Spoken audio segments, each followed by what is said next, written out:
Money is supposed to make life better. But for most people, it only makes things harder. They say wealth is freedom, and maybe that's true.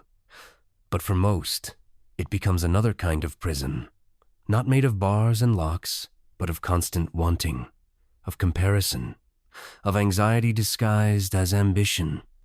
We start our lives believing that money will solve the ache inside us, that the reason we feel behind is because we don't have enough, that with more, we'd finally arrive, finally rest, finally matter. But money doesn't heal what's broken. It magnifies it. If you're insecure, money makes you more insecure just in a bigger house. If you're greedy, it gives you more to be greedy about. If you fear losing, it gives you more to lose. That's the first illusion of more. That money changes who you are. It doesn't. It just turns up the volume. Look around. Really look. How many people do you know who are wealthy but not well? How many chase success not because they love the game, but because they're terrified of being invisible? More is a seductive lie. It tells you there's a finish line, that there's a version of you just around the corner, richer, calmer, untouchable. But the corner keeps turning, and that version of you never arrives. Because money, when chased without clarity, becomes a mirror, and it reflects not who you could be, but everything you're trying to outrun. We live in a culture that worships the idea of more income, more productivity, more goals, more hustle. We see headlines of millionaires and billionaires as if their net worth is a scoreboard for their worth as a person. And in chasing that, we don't stop to ask, what if more is the very thing making us miserable? You see, there's a cost to always wanting more. Not just financially, emotionally, spiritually. Every time you tell yourself, just a little more, you are quietly agreeing that what you have now is not enough. That who you are now is not enough. That the life you're living is waiting to start. But the truth is brutal and simple. There is no version of your life where you finally get so much money that insecurity disappears. It doesn't work that way, because the finish line keeps moving. You think a six-figure income will solve it.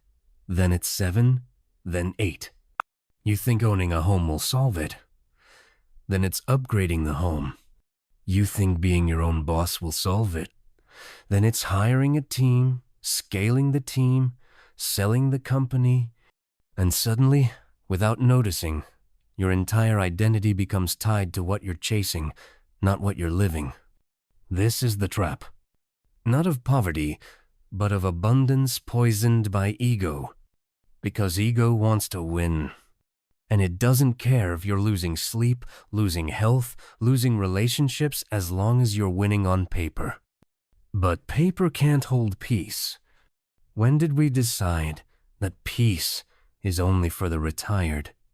When did we convince ourselves that joy is a reward we get after decades of grinding? There are people right now who make more money than they ever dreamed and still feel like failures. Not because they are failures, but because someone, somewhere, is doing better. And comparison poisons their success like rust on gold. That's the second illusion of more. That success is a destination. It's not. It's a moving target.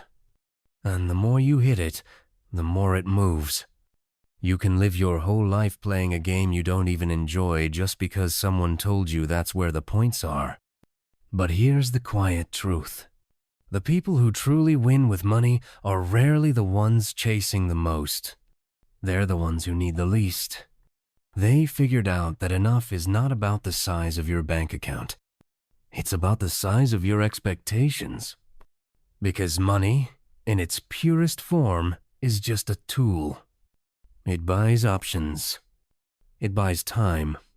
It buys space. But it does not buy identity. It does not buy worth. It does not buy peace. And when you confuse those things, when you reach for emotional needs through financial means, you end up starving in a feast. That's the final illusion of more. That money will give you what your soul craves. We crave respect, so we buy status symbols. We crave connection, so we throw money at attention. We crave control, so we hoard and hustle and build. But those cravings aren't financial. They're emotional. And money can't fix what it didn't break. There's a saying, you can never get enough of what you didn't really need. That's why more doesn't satisfy. Because you were never hungry for money. You were hungry for meaning. And meaning doesn't come from your salary. It comes from what you sacrifice to earn it. It comes from how you treat people when no one's watching. From how you handle the low points. From how deeply you can sit with silence and still feel whole. So, what do? We stop looking at money as salvation. We start seeing it for what it really is, a magnifier, a mirror, a tool. We stop believing the story that more will save us. We start writing a new one where enough isn't a limit. It's a decision to be full. To stop needing the applause of strangers. To stop playing games with rules we never agreed to. And most of all, to remember that the real wealth isn't found in dollars. It's found in the days you don't want to escape from. Because if you need to be rich to feel okay, you're not rich. You're trapped. But if you can find peace with what you have, who you are, and what really matters even for a moment, then you've already won a game most people don't even know they're playing. And that's where the real journey begins. Not with a bigger paycheck, not with a better title, but with a quieter ego, with a stillness that whispers, I have enough, I am enough, and no number will ever decide that for me. Now, let's look at the next trap waiting in the shadows. Not failure, not poverty, but something much more dangerous. Almost. T's such a small word. Harmless. Harmless like a whisper. Soft, but heavy. Almost is the sound of a life half lived. You were almost happy. Almost content. Almost ready to slow down. Almost secure. But almost is never enough. Almost is the trapdoor beneath success the moment you reach the summit, only to realize the view isn't what you expected, and before you can enjoy it, the summit moves, a little higher, a little farther, just enough to make you believe you're close.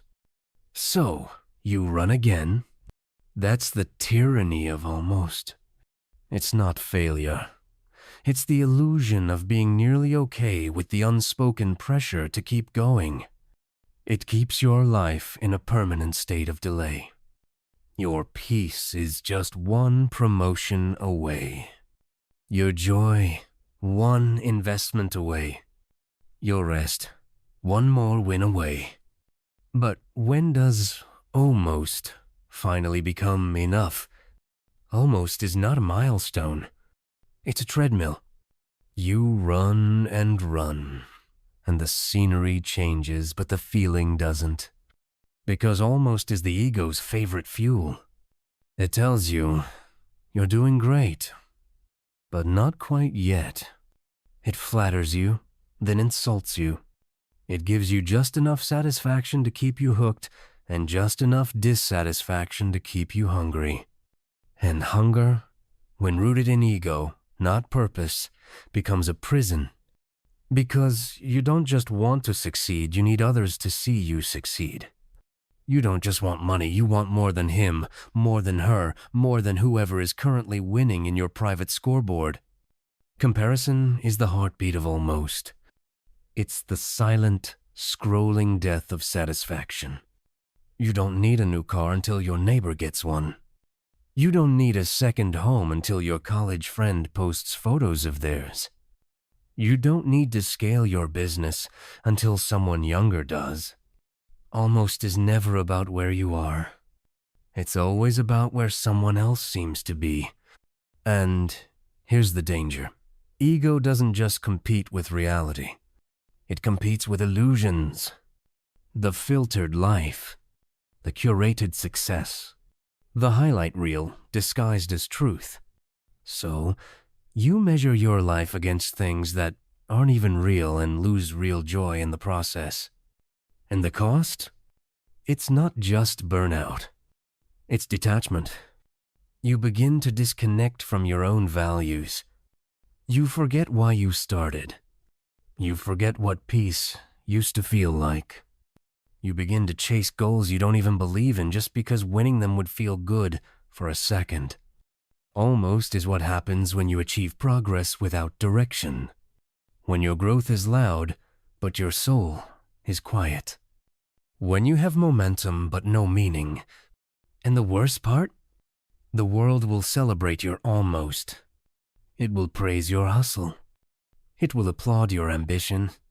It will reward you with dopamine and status and applause. But no one claps when you finally stop running. When you say, "This is enough." When you choose a smaller life for a bigger peace.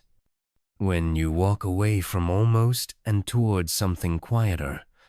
And that's why so few do. Because almost feels like the right path. It's lined with praise. It feels productive. It feels close. But you don't realize almost is endless. There is no finish line for someone who keeps moving the goalposts. So what does it take to break the spell? It takes brutal honesty. You have to ask, whose life am I chasing?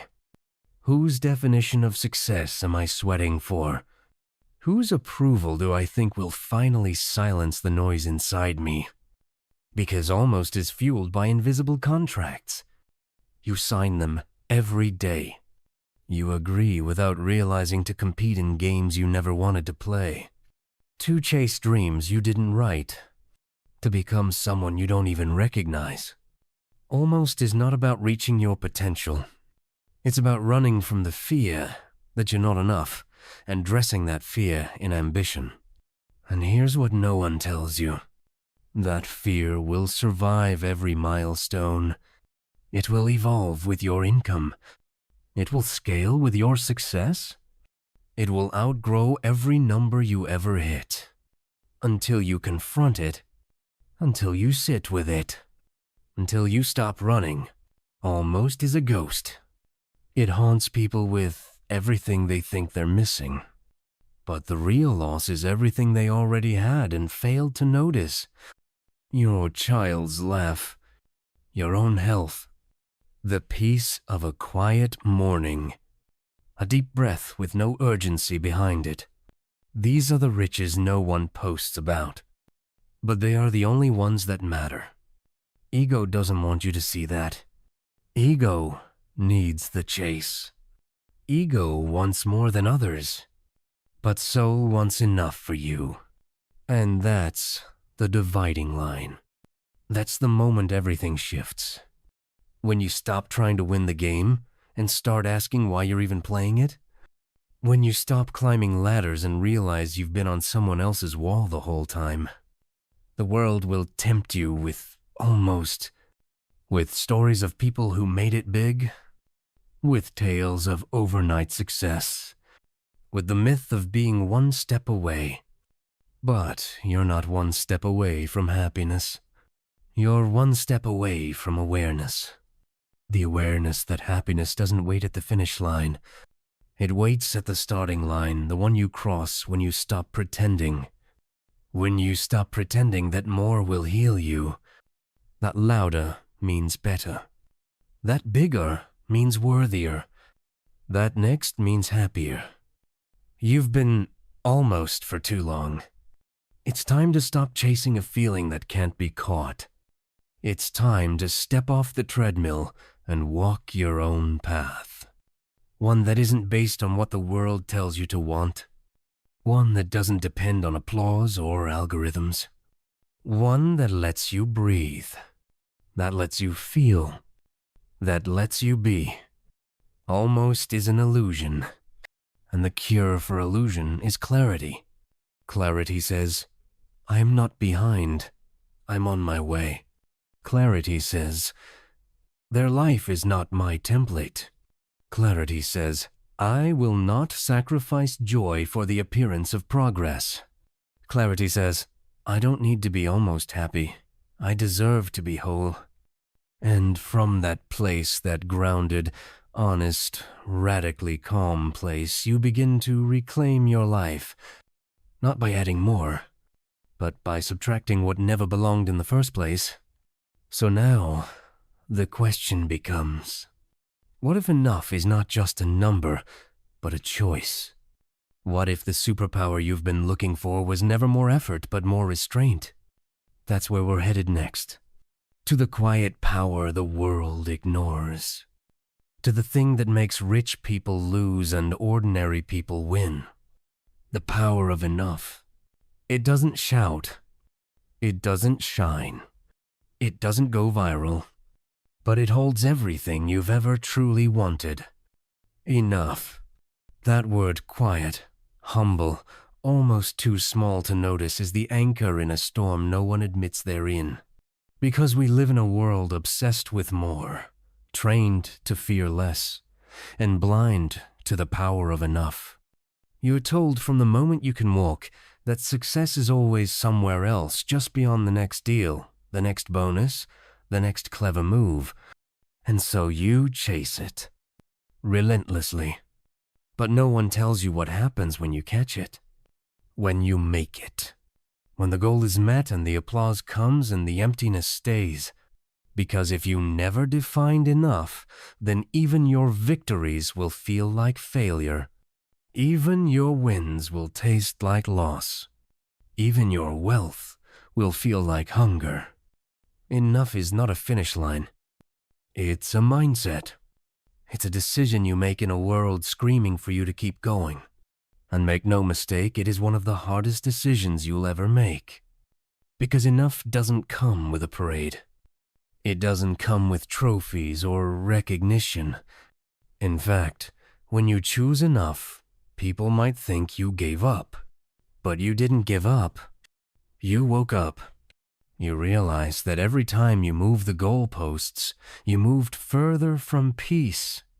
That every new desire was just the ego trying to stay relevant.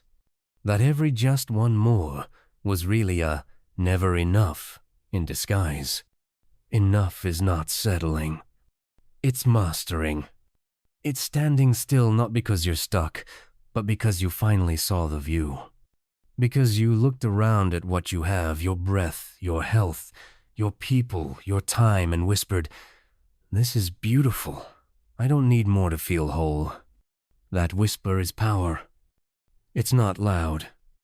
It doesn't dominate a room. But it gives you something louder men never have, contentment.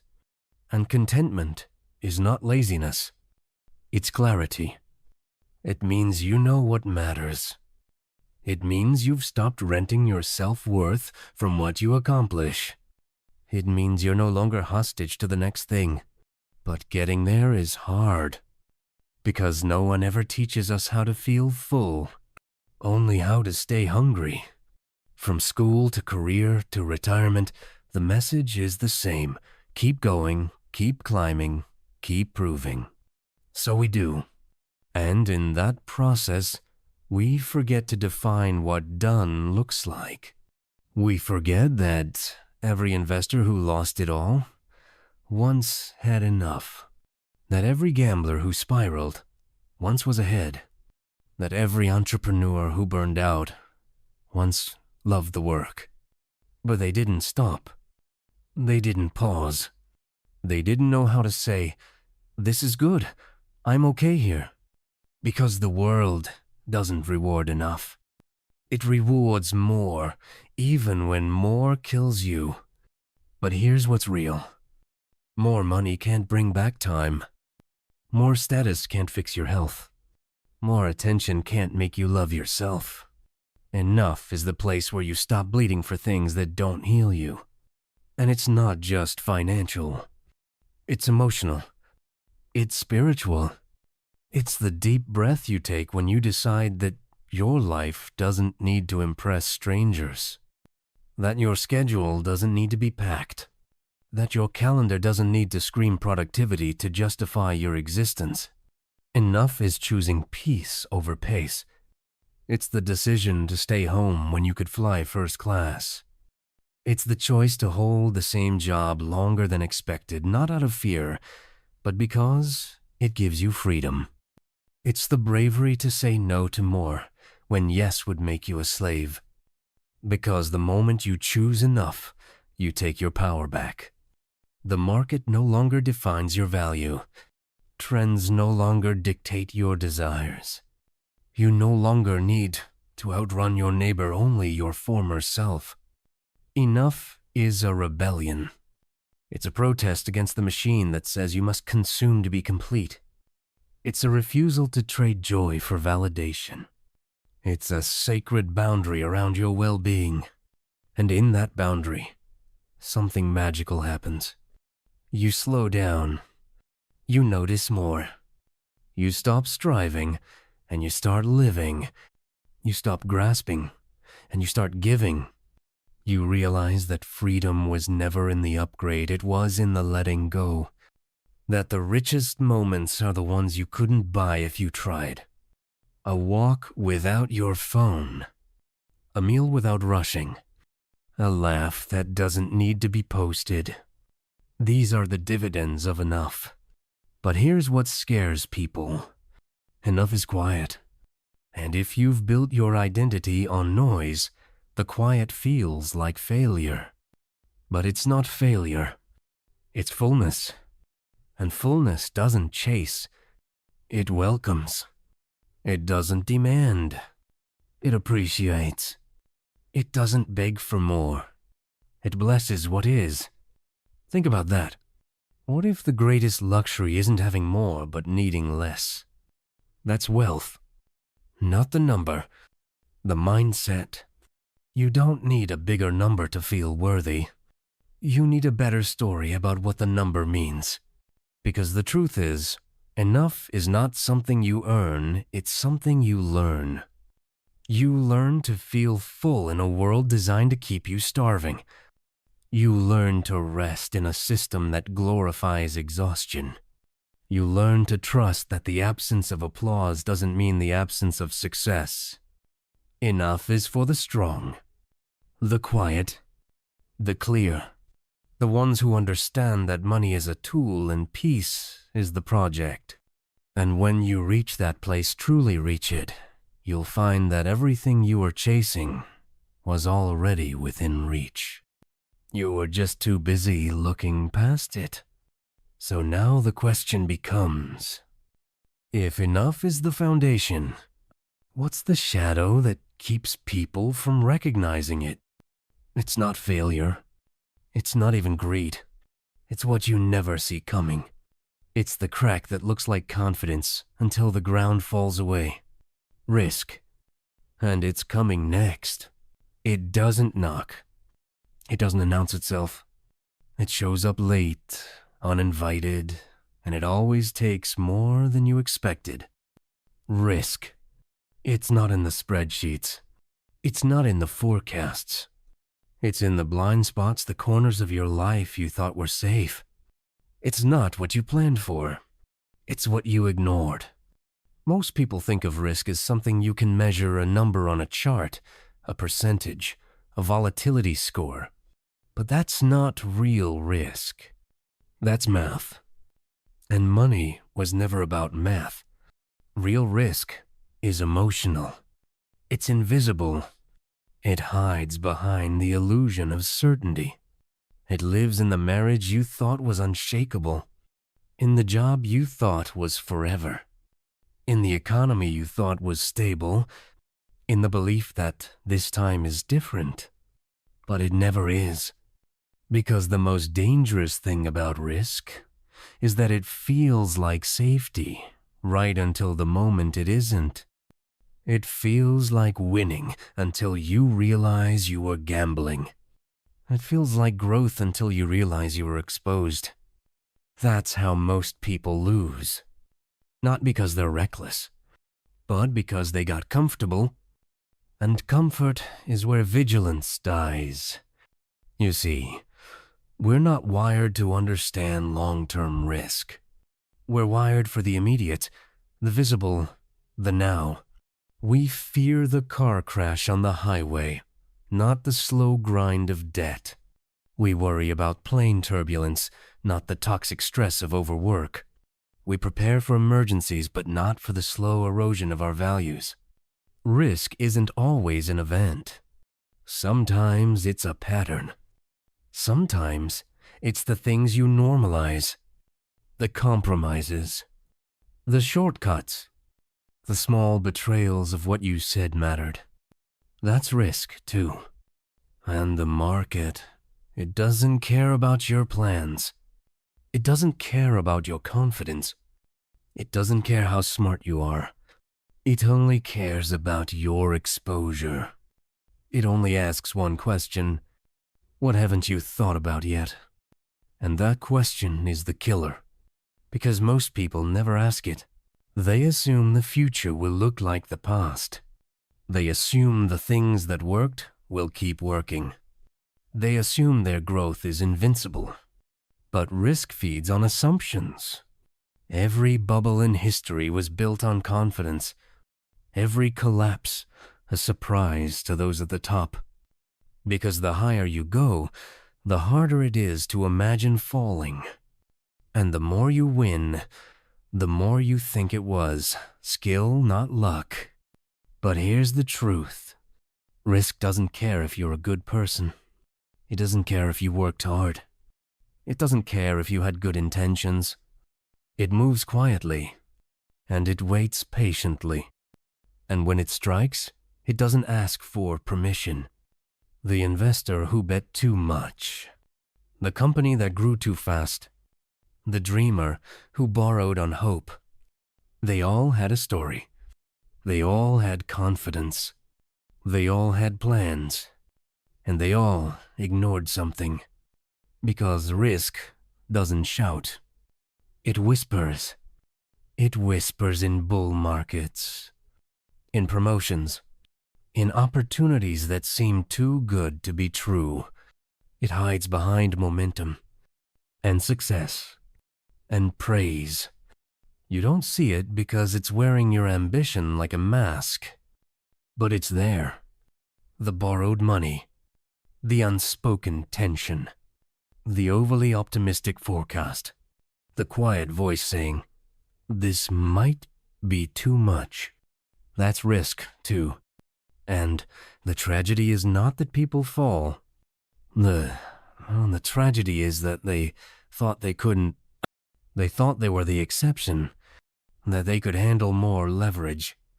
That they could take one more chance. That they were smart enough to see it coming. But no one sees it coming. Because that's not how risk works. Risk, by definition, is the thing you didn't plan for.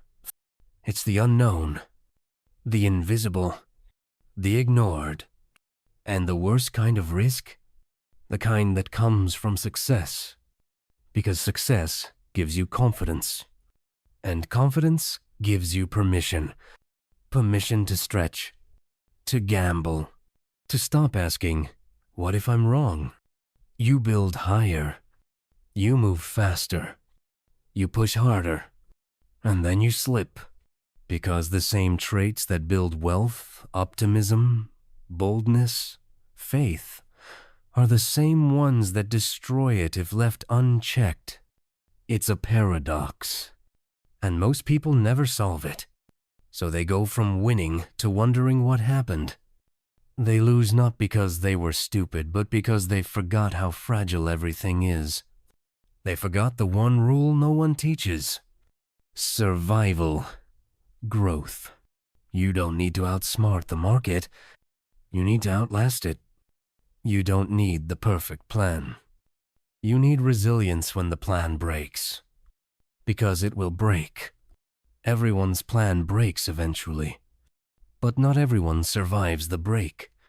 That's the real game. It's not who can make the most. It's who can still stand when the storm passes. Who didn't overreach. Who kept margin. Who respected the unknown. But our culture doesn't reward restraint. It rewards the meteoric rise. The all-in bet. The bravado. Until the music stops.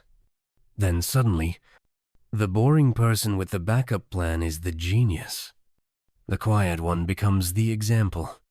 The cautious one is still standing. Because they understood. Risk isn't what you see. It's what you forget to see. And the only real protection? Humility. Not the fake kind that says, I'm just lucky. But the kind that says, I could be wrong. Humility that keeps you from borrowing too much. From chasing every trend. From believing the applause. Humility that slows you down just enough to think. Because risk doesn't need much space. Just a crack. And ego is what widens that crack into a collapse. So if you want to protect yourself, don't just study what went right. Study what went wrong and why no one saw it coming. Study the missed warnings, the arrogance, the borrowed money, the belief that the rules didn't apply. Because they always apply. And risk is not personal. It's structural. It lives in the system. It waits in the silence. And when you forget that, you're already exposed. So, ask yourself, where am I pretending? Where am I stretching?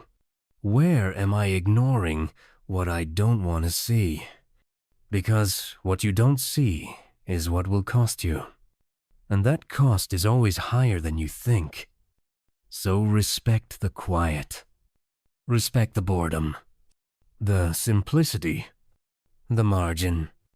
The cash in the bank that earns nothing but gives you everything when everything falls apart. Because that's not weakness. That's wisdom. And wisdom is how you survive the invisible. It looks like a car, a house, a watch, a corner office, a lifestyle. But that's not wealth. That's what wealth looks like. And the difference is everything. Because true wealth is invisible. You don't see it. You feel it.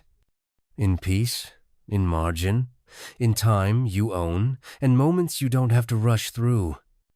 But the world teaches us to measure wealth by visibility, by noise, by flash, by how many people know you made it. So we spend, we stretch, we broadcast, and in doing so, we trade real wealth, the quiet kind, for the performance of being rich. It's a dangerous trade, because it feels like winning. It looks like winning. But behind the curtain, it's often debt. It's stress. It's a house that owns you. It's a job that pays well and costs everything else. The problem is we confuse wealth with spending. But wealth is not what you buy. It's what you keep. It's the money you don't touch. The freedom you don't brag about. The options you protect when no one is watching. Spending money doesn't prove you have it. In fact, the opposite is usually true. The loudest wealth is often the most fragile. Because when you spend to signal status, you become dependent on the signal. You become addicted to the applause. And you build your identity on the approval of people who don't even know you. You don't need wealth. You need to look wealthy. And that need, that hunger for appearance, is what keeps people poor in spirit. They say money doesn't buy happiness. And maybe that's true. But it can buy peace if you don't spend it trying to impress people who confuse flash for fulfillment. You have to decide what you want more, to feel rich or to be rich. Because one is loud, the other is quiet.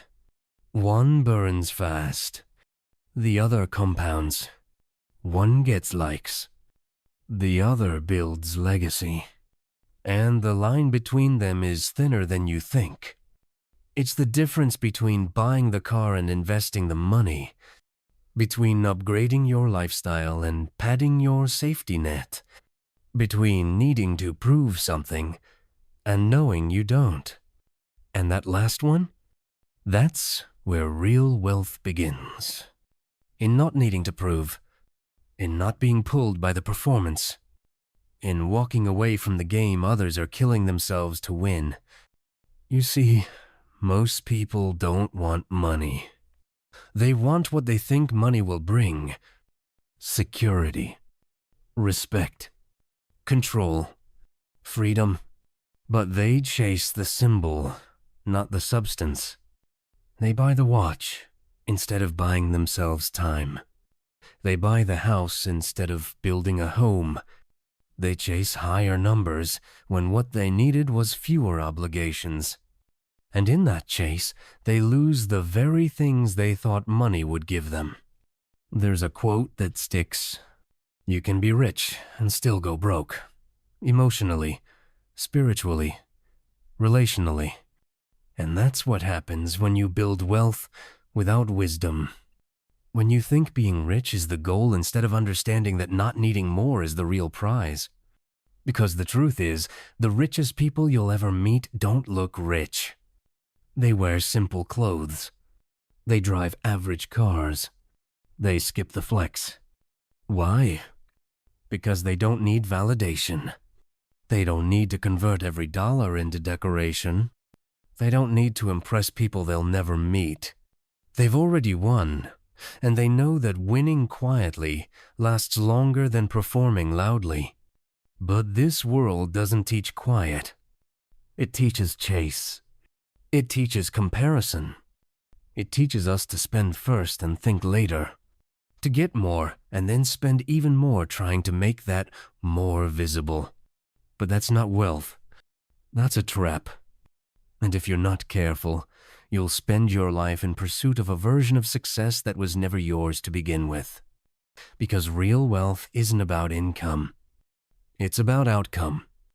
About what's left after the bills, the noise, the showing off. And more than that, it's about what can't be measured. How much stress do you not feel? How many days do you not rush through? How many choices do you make without worrying what it'll cost? That's wealth. Not the money, but what the money protects. Not the status, but the sovereignty. And here's the irony: the more real wealth you build, the less you need to show it. Because you're not using money to fix holes in your identity. You're using it to protect your identity. And that difference changes everything. It changes how you spend, how you save, how you say no, how you move through the world. It frees you from the games of status, from the weight of pretending, from the need to be seen as more than you are. And it gives you back your life, a life where you can work less and love more, where you can stop performing and start breathing, where you can focus on what actually matters, not just what looks good in a photo. So ask yourself, what does wealth mean to you? Not what society says, not what social media glorifies. What you want. Because once you define it, you can stop chasing the mirage. And you can start building something real. Not something that shouts, "Look at me," but something that whispers, "I'm okay, I'm free." That's the kind of wealth that lasts. And it has nothing to do with net worth and everything to do with self-worth. So now we pivot to what really drives the engine. Not luck, not genius, but something far more powerful, far more overlooked. Behavior. We glorify brilliance. We admire it. We pin success to it. We think the ones who win the biggest must know something the rest of us don't. And maybe they do. But brilliance doesn't build wealth. Behavior does. Because money doesn't care how smart you are. It only cares what you do, what you repeat, what you can resist when the world is throwing noise at you. It's not intelligence that makes someone rich, it's self-control. And that's the uncomfortable truth no one wants to hear. We want secrets. We want shortcuts. We want someone to hand us a strategy so sharp it cuts through uncertainty. But the real work is quieter, simpler, harder to sell. It's in restraint, in patience, in humility, in making one good decision and then making it again, and again, and again. Because building wealth is not about getting lucky once. It's about not blowing it over and over again. The market doesn't punish a lack of IQ. It punishes emotional decisions. Greed at the top. Fear at the bottom. Impatience in the middle. Think about it. How many smart people do you know who are broke?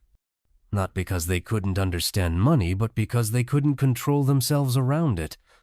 And how many average people do you know who quietly built something real, not by being clever, but by being consistent? You don't need a genius-level mind. You need a calm one. You don't need to time the market. You need to stay in the market. You don't need to know what's next. You need to not panic when what's next is hard. Because volatility isn't the enemy, emotion is.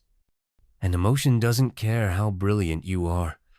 It just needs one crack, one moment of fear, one rush of greed, one decision made in noise instead of clarity. And suddenly, years of progress unravel. This is the part no one prepares you for, that your biggest financial risk is you. Not the economy, not inflation, not the Fed. You, your impulses, your ability to delay gratification, your ability to do nothing when doing nothing is the hardest thing in the world. That's behavior. And behavior doesn't come from books.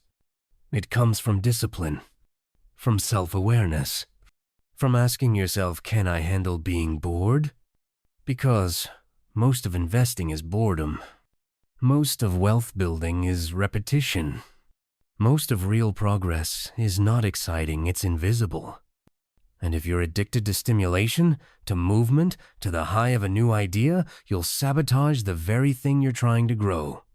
The best investors? They're not the smartest. They're the most emotionally neutral.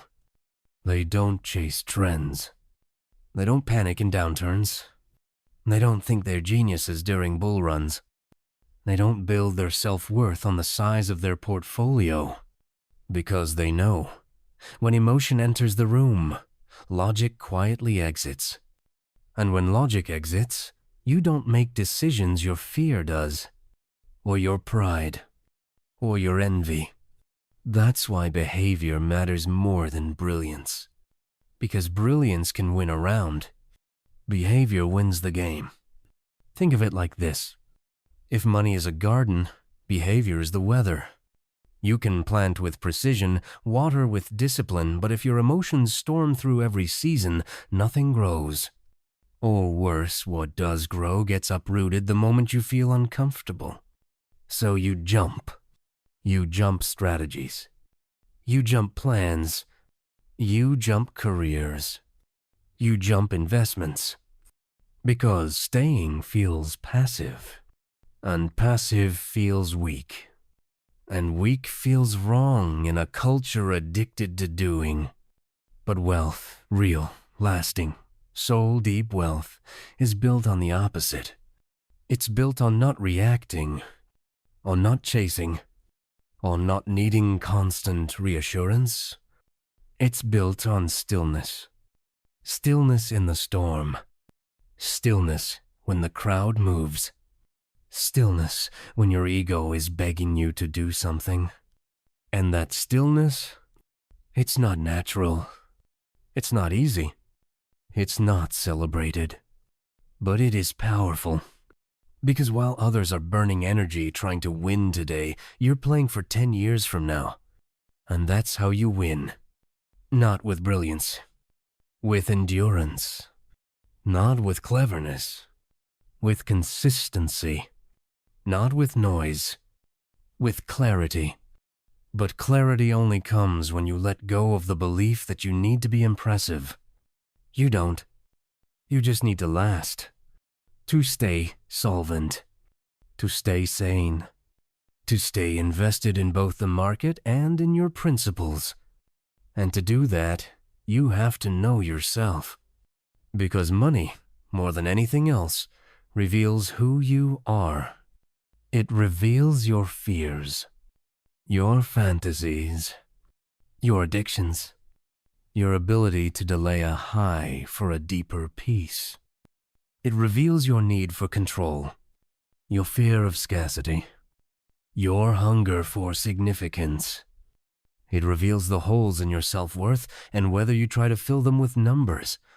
So when we talk about building wealth, we're really talking about building the kind of character that can hold wealth. That won't blow it the moment pressure rises. That won't chase the next big thing because staying still feels too quiet. That won't spend to impress or save to hide. This is the work no one wants to do. Because it's not glamorous. It's not sexy. It's not instant. But it's everything. Because in the end, the market will fluctuate. The economy will turn. Life will surprise you. But your behavior? That's yours. That's the lever you control. That's the edge most never develop. And it's not about being perfect. It's about being aware, knowing your tendencies, your triggers, your blind spots, and building systems that protect you from yourself when the moment gets loud. Because in those moments, you won't rise to your brilliance. You'll fall to your behavior. And what you fall to, that's what decides your future. So forget brilliance. Forget hacks. Forget the illusion of mastery. Build something better. Build habits. Build restraint. Build emotional margin. Because the person who can manage themselves can manage anything. Even chaos. Even downturns. Even a world that never stops whispering more. And speaking of whispers, there's one voice most people ignore. One force that moves quietly with more power than any market, any plan, any investment. Time. It never rushes. It never shouts. It doesn't care how urgent your goals are. Time moves slowly, invisibly, and always in one direction. And yet, it is the most powerful force in your life. Not talent, not intelligence, not timing, but time itself. Because time, when partnered with patience and behavior, does what brilliance never could. It multiplies everything. Good decisions, repeated over time, create miracles. Bad habits, left unchecked, create disasters. And the thing about time, it always collects its debt. It never forgets. If you respect it, it becomes your ally, compounding your small actions into life-altering results. If you disrespect it, it becomes your enemy, quietly compounding your neglect into consequences you won't see until it's too late. You don't feel time until you do. Until it's gone. Until you're sitting in the fallout of choices you made when you thought you had more of it. That's the illusion, that time is abundant, that tomorrow will always be there, that someday is a valid strategy. But someday is a lie we tell ourselves to avoid discomfort today. We put off saving, put off starting, put off simplifying, put off living, and we assume we'll catch up later when things slow down, when we make more, when the stars align. But time doesn't slow down. It doesn't pause for regret. It just moves. And the people who understand this not just intellectually, but emotionally, are the ones who build lives worth living.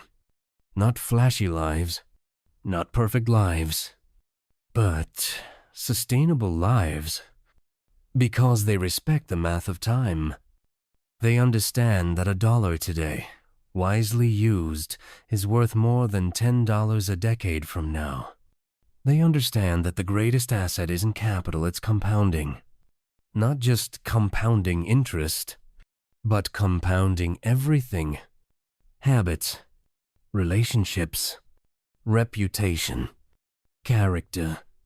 You don't become trustworthy overnight. You don't become disciplined overnight. You don't become wise overnight. These things grow slowly watered daily by choices you won't get praised for. And that's what makes time so hard to value. It never delivers fast. It rewards you quietly, privately, at first, invisibly. You go to the gym and see no change. You read books and feel no smarter. You save money and it looks like nothing's happening. But something is happening. Something massive. It's just below the surface. That's how time works. It hides the payoff until most people have given up. Because the ones who quit early never see what was possible. They want results in days and never get what only years can give. So they jump. They switch. They start over. And every time they do, they reset the clock. That's the cost of impatience, a life spent planting seeds but never harvesting fruit. And when it comes to wealth, this cost is brutal. Because the most powerful force in finance isn't income. It's time. You can be brilliant, but if you start late or panic early, you lose the game. And you can be average, but if you start early and stay in the game, you win. That's the paradox. The one no one wants to accept because it means you have to be boring before you can be wealthy. And in a world addicted to excitement, boring feels like failure. But boring is the secret. Boring is waking up and doing the right thing again, even when no one sees. Even when nothing seems to be changing. Even when the dopamine is gone and the grind feels endless. Because time doesn't reward excitement. It rewards endurance. You want a better body? Give it years. You want a better marriage? Give it time. You want real wealth? Give it decades, not months. And this doesn't just apply to money. It applies to healing, to growth, to becoming someone who can carry what you're asking for. Because time doesn't just build wealth. It builds you, or it destroys you depending on how you spend it. Every small, unchecked decision compounds. Every quiet compromise multiplies. Every ignored problem matures like debt. And suddenly, you're not where you thought you'd be. Not because of one big mistake, but because of 1,000 small ones, repeated daily. Time is patient like that. Patient in the way it rewards. Patient in the way it punishes. And the tragedy? You rarely see the damage until the bill comes due. It shows up in your health, in your stress, in your relationships, in your bank account, in your sense of peace.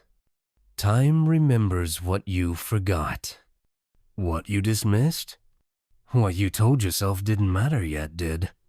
And that's why so many people panic in midlife. They start feeling what they ignored. The lost time, the trade-offs, the reality that not everything can be fixed with more hustle. Because time is not renewable. You can earn more money. You can rebuild your brand. You can get a second chance. But you cannot get yesterday back. And that truth, if you really let it in, changes how you move. You stop asking, how can I win faster? You start asking, what's worth building for the long term? You stop chasing intensity. You start seeking consistency. Because intensity fades, consistency compounds. And that's the mindset of someone who wins with time. They stop looking for dopamine. They stop needing results tomorrow. They start planting for 10 years from now. They understand that time is not just a clock, it's a currency. And every day, you spend it. You spend it on worry, or on wisdom, on reaction, or on intention. And the difference between the rich and the restless? The rich, the truly free, understand this currency. They guard it, protect it, refuse to waste it, proving things that don't matter to people who won't remember. They use time as leverage, not just for money, but for meaning. They slow down. They say no. They choose depth over speed. Because they know the truth. Time, not talent, is the real edge. And the ones who play the long game, who stay calm, who delay gratification, who don't chase those are the ones who finish wealthy in the ways that count. Not just financially, but mentally, emotionally, spiritually. So the question isn't, how fast can I get there? The question is, can I stay in the game long enough to let time do its work? Because if you can, if you truly embrace time as your ally, you won't need to be extraordinary. You'll just need to be consistent. And in this world, that's rarer than genius. But here's where it gets harder. Because even if you master time, even if you behave well, even if you avoid the noise, there's still one thing that can pull you off track. One flaw that lives deep inside the smartest, calmest, most patient people. The need for certainty. We want to believe the world makes sense. That if we plan well enough, save smart enough, work hard enough, everything will go as expected. But life doesn't care about your expectations. It doesn't follow your blueprint. And the future? It never asked for your opinion. Still, we crave certainty. Not because it makes us richer, but because it makes us feel safer. We want to know what's coming. We want predictions, guarantees, clear skies. We want assurance that this investment will pay off, and that this career path is the right one, that the sacrifice will be worth it. But that craving, that quiet desperation for predictability is the trap. Because the moment you believe the future is knowable, you stop preparing for the possibility that it's not. And when reality breaks your forecast, you're not just surprised, you're shattered. Certainty isn't a strategy. It's an illusion. A mental sugar high that feels like safety but tastes like denial. And here's what makes it dangerous. It masquerades as wisdom. It looks like being informed. It sounds like being confident. But underneath it is fear. Fear of admitting that you don't actually know. Because no one knows. Not the analyst on television. Not the algorithm. Not the friend who called the crash. No one. They're all guessing. Some guesses are dressed in data. Some in charts. Some in charisma. But they're still guesses. The economy is too complex. Human behavior, too unpredictable. the world too chaotic. And still we want predictions. We want someone to tell us when to buy, when to sell, when the next crash is, when the next boom is. Because not knowing makes us feel weak. It reminds us that we're not in control. But here's the secret. You never were in control. Control was always the costume. Preparedness, not prediction, is what builds strength. Because the truth is, if your plan only works when the forecast is correct, you don't have a plan. You have a wish. The people who survive and thrive aren't the ones who guess right. They're the ones who build lives strong enough to handle when they're wrong. Because they expect to be wrong. Not in a pessimistic way, but in a humble one. They don't just plan for growth, they plan for chaos. They keep cash when others stretch thin. They leave margin when others max out. They stay flexible when others lock in. And that flexibility, that's the real security. Because it means you don't have to be right to win. You just have to avoid being destroyed.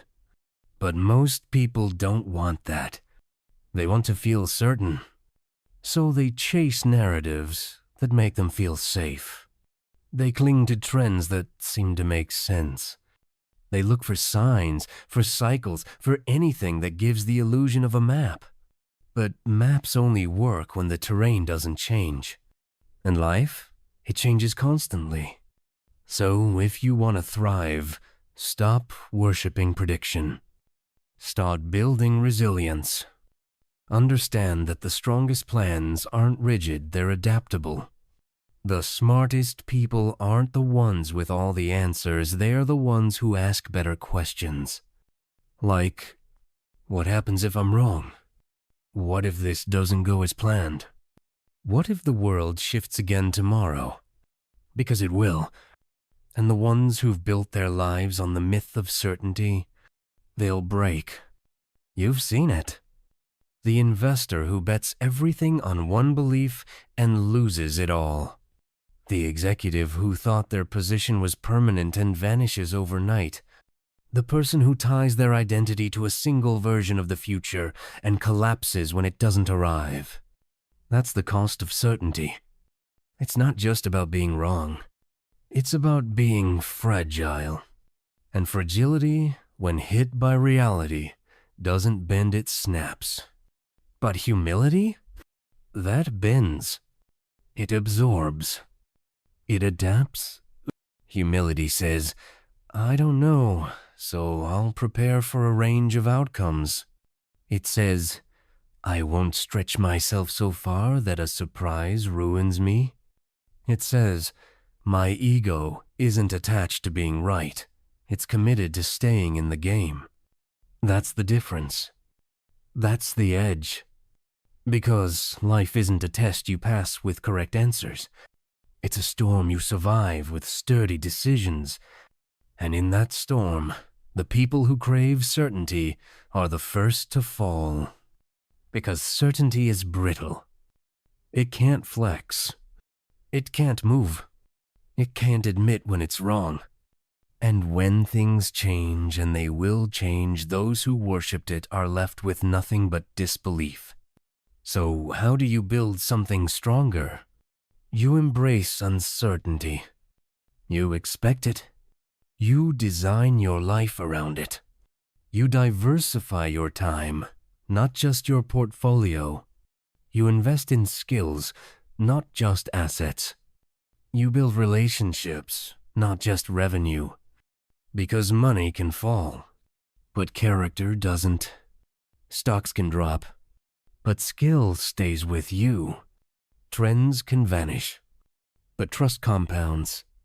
This is what most people miss. They build wealth assuming the path will stay clear. But the wise ones? They build assuming the fog will come. They carry a compass, not a GPS. Because a compass doesn't promise a clear road. It simply points you in the right direction no matter what the terrain looks like. And sometimes, that's all you need.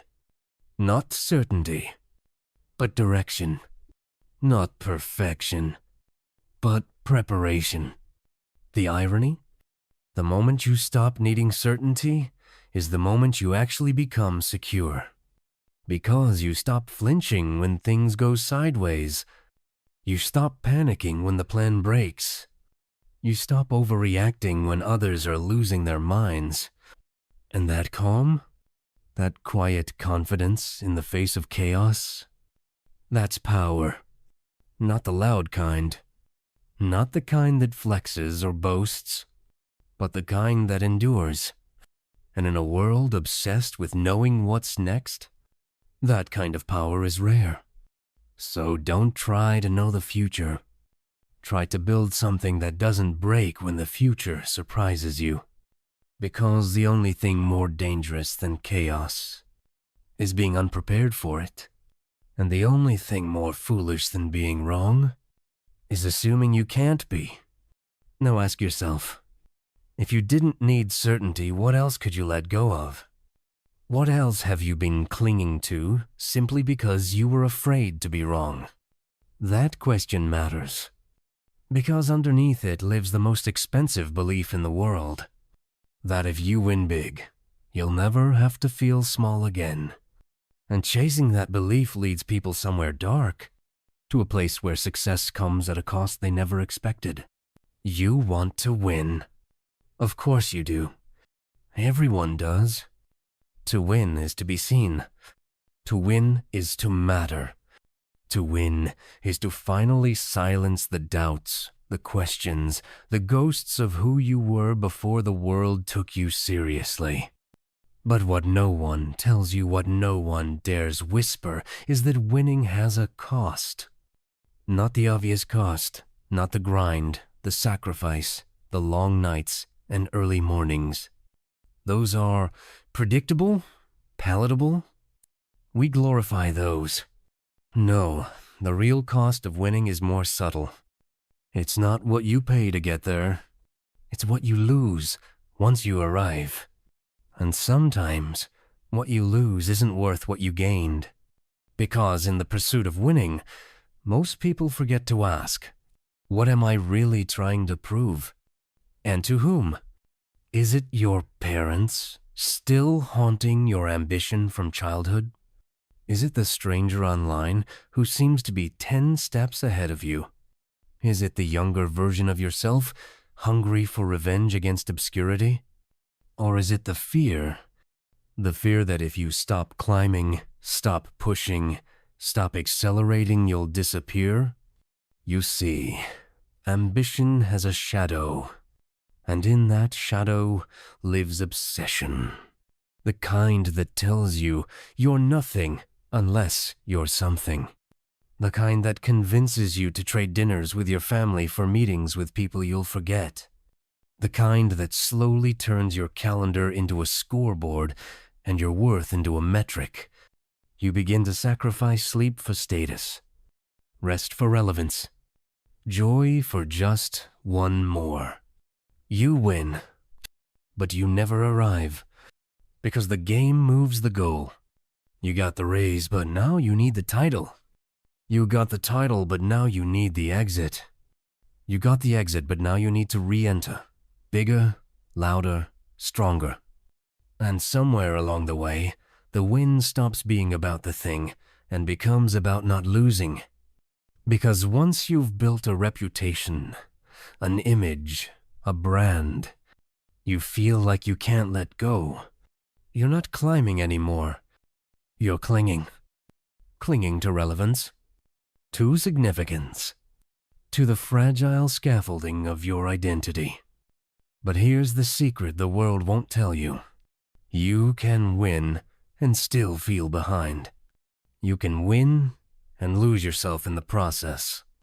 You can win and realize the prize was never what you wanted.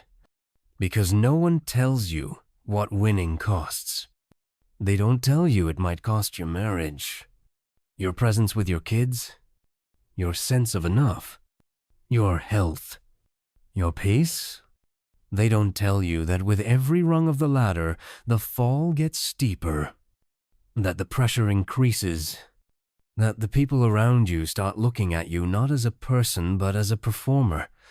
You don't get to stop. You don't get to rest.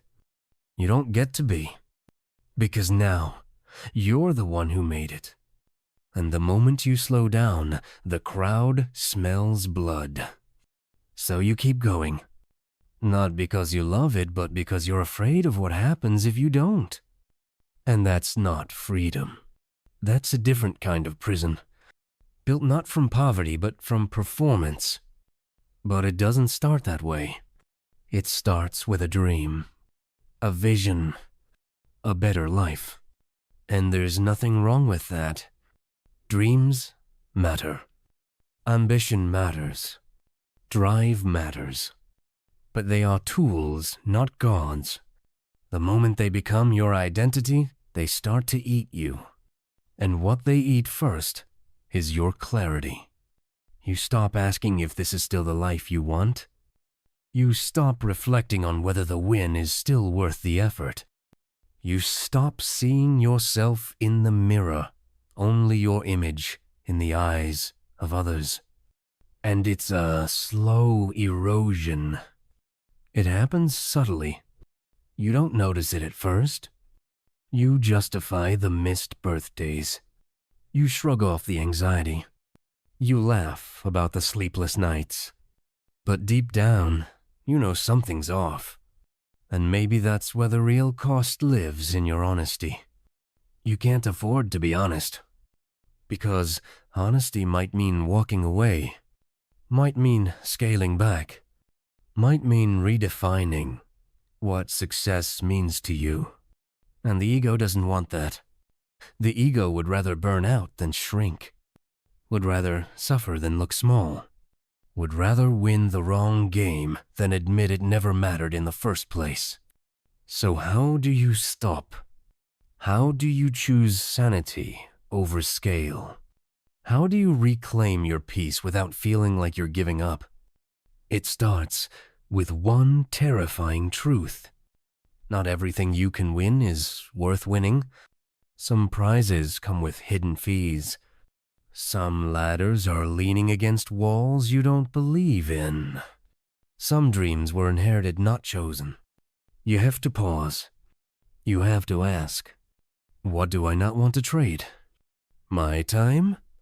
My relationships? My health? My soul? Because every yes has a silent no. And every dollar has a cost beyond its price tag. So what if, just for a moment, you let yourself imagine a different win? One that's not built on endless growth. Not defined by headlines or metrics or likes, but one that feels like stillness. One that allows for sleep. One that makes space for family, for art, for long walks and deeper conversations. A win that's internal, sustainable, private. It won't impress everyone. It won't trend. But it will last. Because it's not built on proving. It's built on knowing. Knowing who you are. Knowing what matters. Knowing what you're no longer willing to trade. Because the truth is, real success has a smell. And it's not new money. It's not burning ambition. It's not the sterile air of a private jet. It's calm. It's space.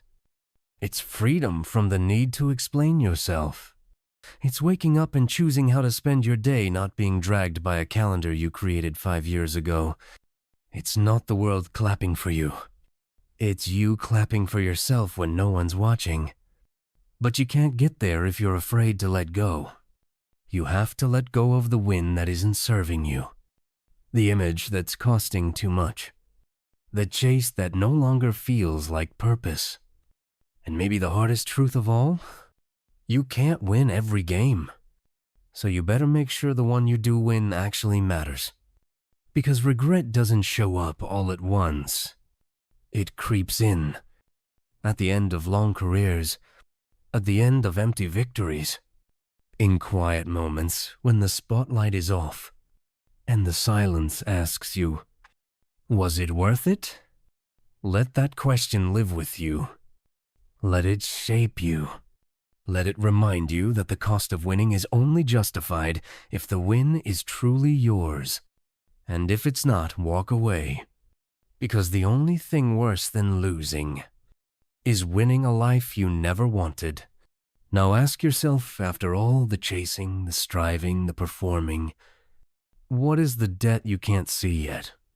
What's building in the background, emotional, psychological, invisible? You don't need to owe the bank to be in debt. You can be debt-free on paper and still be drowning. Not in dollars, but in depletion. Because not all debt is financial. Some debt is emotional. And that kind, it compounds in silence. You accumulate it in moments when you say yes just to please. When you work through exhaustion because rest feels like weakness. When you smile while breaking inside just to maintain the image. And while there's no interest rate, no statement arriving in the mail, make no mistake, emotional debt collects. And eventually, it comes due. Every time you suppress what you feel just to appear composed. Every time you pretend to enjoy a life that secretly drains you. Every time you perform success while privately unraveling, you're borrowing from your emotional future. And most people don't know they're in emotional debt until it's too late. Until the burnout. Until the breakdown. Until the moment when even the smallest task feels like a mountain. Because when your soul is overdrawn, even ordinary life becomes unbearable. You don't notice it at first. It starts as subtle tension, irritability, a shorter fuse, a restless sleep. But it grows, like interest, quietly, persistently, invisibly. You convince yourself it's just a rough patch, just a season, just part of being driven. But deep down, something's off. The laughter feels forced. The wins feel empty. The compliments feel distant, like they're addressed to someone else. Because emotional debt disconnects you from yourself. You begin to forget what joy felt like before it had to be earned. You forget what rest felt like before it came with guilt. You forget what you felt like when you weren't trying to be everything for everyone. This kind of debt doesn't show up in your budget, but it shows up in your marriage, in your parenting, in your ability to be present, in the tension that lives in your shoulders and the thoughts that chase you before sleep. And still, the world says, keep going. Push harder. Don't stop now. Be grateful. Be productive. Be successful. So you keep moving. You keep pretending. You keep overdrawing from a balance that's already in the red. Why? Because slowing down feels like failure. Because healing feels too slow. Because you've built a life so impressive that to admit it's not enough would feel like betrayal. But here's the truth most people never confront. No amount of external wealth can cover internal poverty. You can have the title, the house, the acclaim, and still feel like you're starving for something you can't name.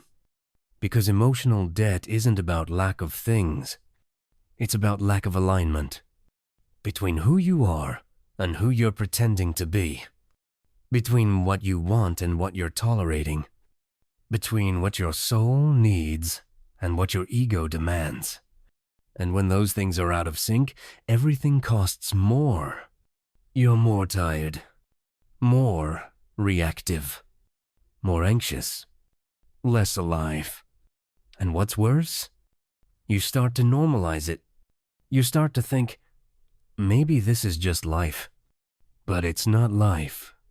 It's the tax of unprocessed emotion, of misaligned ambition, of years spent prioritizing appearance over authenticity. So what's the solution? Not another vacation. Not another distraction. Not another numbing mechanism. But something harder. Honesty. You have to look at the ledger. The real one. The one where your joy, your health, your peace are entries. You have to ask, what have I been borrowing from to build this version of success? Was it my marriage? My presence with my children? My sleep? My identity? Because if you're not careful, you'll spend your whole life trading what matters most for what looks good now. And no one will stop you. They'll applaud you. They'll say, "You're killing it." And inside, you'll wonder why you feel dead. That's the insanity of emotional debt it hides behind a smile. It wears designer clothes. It shows up early, stays late, crushes goals, but it's hollow.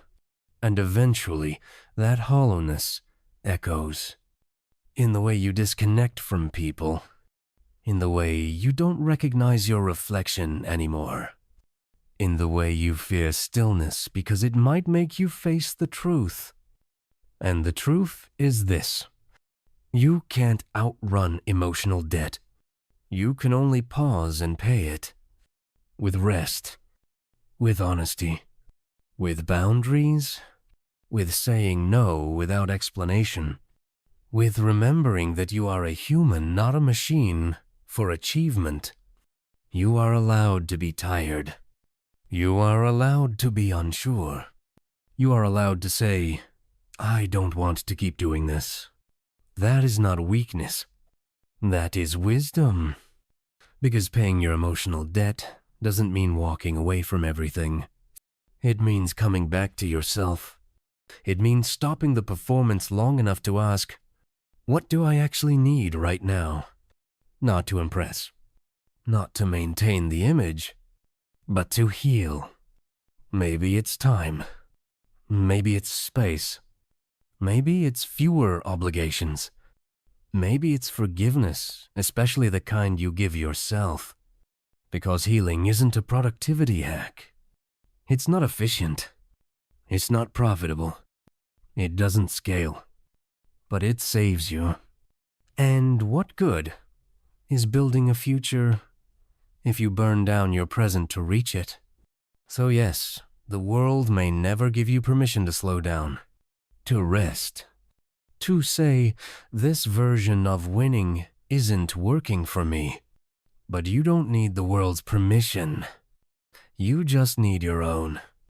You need to become the kind of person who checks in on your soul as often as your stock portfolio. Because you are the real asset. Not your resume. Not your brand. Not your productivity. You.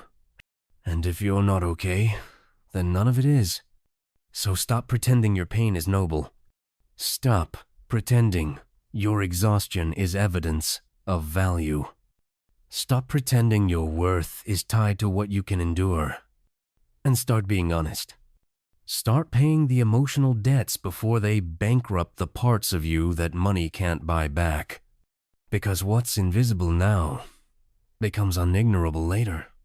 And eventually, your body, your relationships, your spirit, they all send the same message. Enough. Pay what you owe. But here's the beautiful part.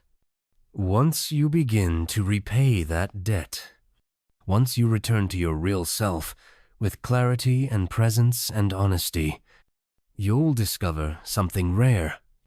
The kind of wealth no one sees. The kind of richness that doesn't sparkle. The kind of freedom that isn't bought, it's earned through restraint. No one will throw you a party for what you didn't do. No headlines are written for the man who didn't buy the house he couldn't afford. No awards are given to the woman who passed on the risky investment that tripled, but could have ruined her if it failed. There's no viral post about the entrepreneur who decided not to scale. Because restraint doesn't trend. It's quiet. It's invisible. It doesn't look like power, but it is. Restraint is wealth wearing a cloak. You don't notice it because it leaves no mark. But the absence of chaos, the lack of ruin, the crises that didn't happen, that's restraint. And it's a form of wealth most people never learn to value. Because it doesn't feel like progress. It feels like hesitation. It feels like smallness. In a world obsessed with more, with growth, with louder, restraint feels like cowardice. But in truth, it's courage. The deepest kind. The kind that knows it could leap and chooses to walk. The kind that knows it could win bigger and chooses to protect what it's already won. The kind that understands you don't need to prove your intelligence with action, but with inaction. Because restraint says, I've thought this through. Restraint says, I know what matters, and I'm not willing to risk it. Restraint says, I don't need to chase validation to feel valuable. And when you internalize that, truly something shifts. You stop swinging for the fences with every opportunity. You start asking, what do I stand to lose? You stop measuring success by how much you gain. You start measuring it by what you still have after the storm passes. Because survival real, long-term survival is underrated. It's easy to go big. It's easy to roll the dice when the table is hot and everyone's cheering you on. What's hard is stepping away, saying, this is enough. Walking past the hype machine with a calm you didn't have 10 years ago. That's real growth. Not more. Not louder. But wiser. And wisdom whispers what ego never will.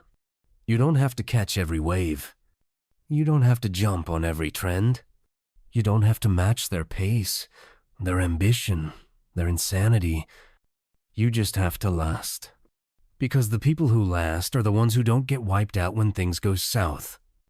They're the ones who didn't borrow against tomorrow to fund a fleeting today. The ones who left space in their schedule, in their spending, in their soul. The ones who could have reached higher but chose to plant deeper. And planting deeper? That's what builds wealth no crash can touch. It's the emergency fund no one sees. The unbroken marriage. The mind that isn't scrambled. The body that's rested. The life that works quietly, reliably, sustainably. But here's what makes restraint so rare. It's not rewarded publicly. It doesn't impress the internet. It doesn't get reposted. It doesn't draw applause. Because restraint is internal. It's the battle between the voice that says, more, faster, now. And the voice that says, easy, you're good, protect what matters. And most people, they listen to the first voice. Because it's louder. Because it feels like progress. Because everyone else is nodding along. But that voice doesn't love you. It loves the chase. It loves the image. It will ride with you to the top and then vanish when it all collapses. The other voice, the quiet one, that's the one worth cultivating. The voice of patience, of clarity, of non-reactivity. It sounds like, not yet. Don't force it. Say no. Wait. Walk away. You don't need to prove it. And if you can hear that voice, if you can act on it, you gain access to a kind of power that few people ever touch. The power of options, of margin, of the ability to choose your next move instead of being forced into it. Because that's what restraint protects. Your freedom. It keeps you from being owned by the things you once thought would liberate you. The car that turned into a payment. The job that turned into a prison. the lifestyle that turned into a burden.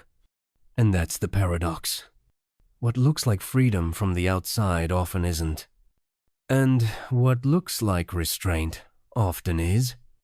Because true freedom isn't the ability to say yes. It's the confidence to say no. And most people say yes because they're scared. Scared of missing out. Scared of looking small. Scared of disappointing the expectations they never asked for. But those who say no from a place of clarity, they sleep better. They live slower. They lose less. They win quieter. And their wins? They last. Because they weren't built in desperation.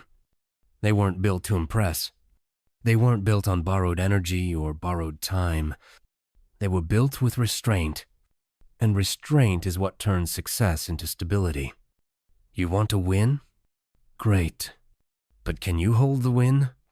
Can you keep it? Nurture it? Protect it when the world comes knocking with the next shiny thing? That's what matters. Because anyone can have a moment, a spike, a flash. But the people who build lives, not just moments, are the ones who can say, I don't need more attention. I don't need more leverage. I don't need to look like I'm growing every second of the day. They let their roots grow deeper than their branches. They let time do its work. They resist the ego's need to be seen, and instead focus on what's sustainable. And when the winds shift, because they always do, they're still standing. That's the wind no one sees. The mist bubble. The disaster you quietly avoided. The drama you stepped around. The loss you didn't take. It won't show up on your resume, but it'll show up in your peace. And that peace, that's the real flex. Not the car. Not the house. Not the applause. The peace of a life that works not just now, but later. And you only get that when you don't touch everything you can reach. You get that by knowing what's enough and protecting it with restraint. Because restraint isn't weakness. It's wealth. You were born without it. The hunger to impress. The need to be more than enough. The voice that whispers, you should be farther by now. That wasn't yours, not at first. It was given to you. Handed down in subtle glances, in schoolyard comparisons, in stories of who made it and who didn't. And somewhere along the way, you picked it up. The weight. The pressure. The chase. That's ego. Not pride. Not confidence. But the quiet belief that you are what the world says you are and nothing more. And that belief costs more than you realize. Ego is the tax you pay on every moment you could have enjoyed but didn't. Because you were too busy thinking it wasn't enough yet. Ego is the price tag on every accomplishment that didn't bring you peace. Because it wasn't about fulfillment, it was about being seen. You want more money? Fine. But ask yourself this. What do you think it will fix? What do you think it will finally prove? And to whom? Because most people don't want to be rich. They want to be seen as rich. They don't want freedom. They want to be envied.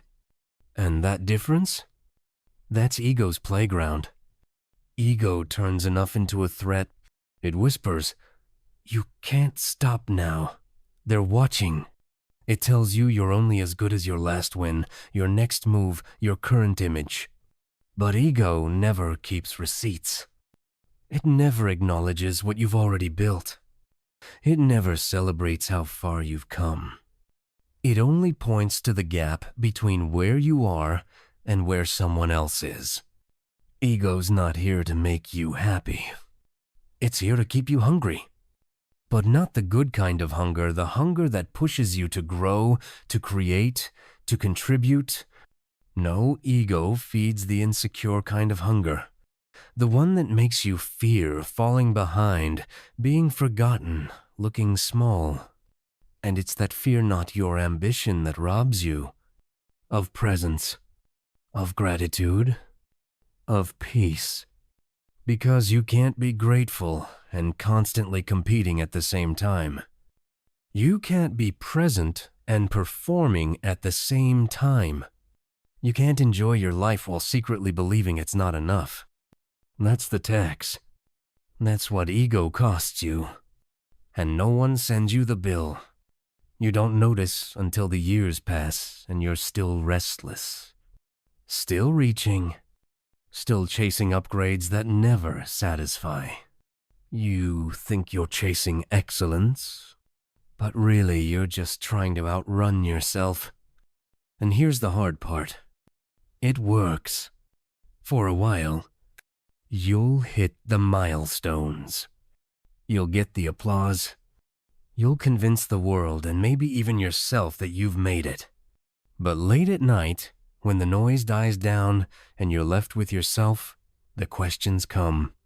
If I stopped achieving, who would I be?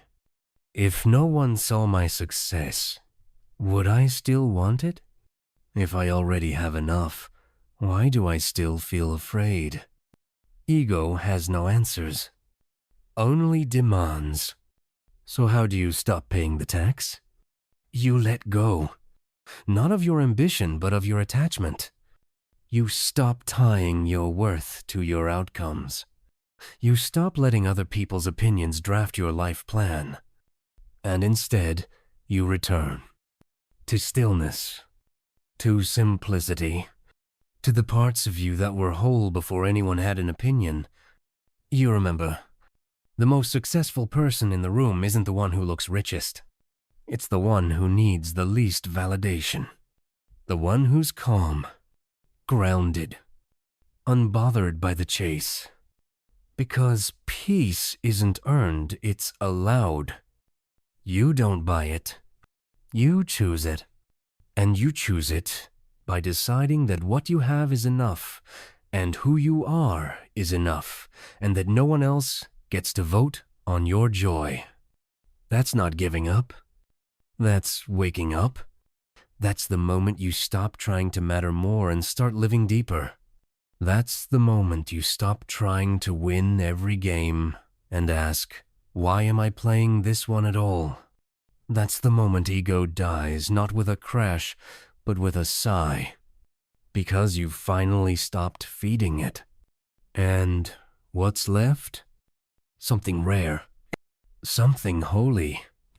A version of you that isn't performing. A version of you that is rich in a way that cannot be measured. Because richness, the real kind, is not about accumulation. It's about liberation. It's not about how much you hold.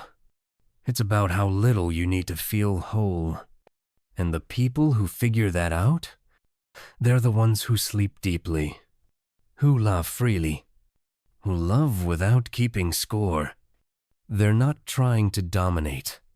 They're not trying to impress. They're not climbing a ladder. They're building a life. And that life is theirs. Not borrowed. Not branded. Not filtered for public consumption. Just theirs. So no, you don't need more money. You don't need more titles. You don't need more approval. You need less ego. Less noise. Less chasing. Less pretending. You need more truth. More depth. More presence. More quiet. Because in the end, no one remembers how much you earned. They remember how you lived. How you made them feel. How much peace you carried into a room. How freely you gave, not just money, but time, attention, forgiveness. And that's what wealth was always supposed to mean. So walk slower. Want less. Breathe deeper. Because the goal was never just to have a full account. The goal was to have a full heart. And no amount of ego will ever get you there. Only the truth will. And the truth is this. You've always been enough. you just forgot. Now, you remember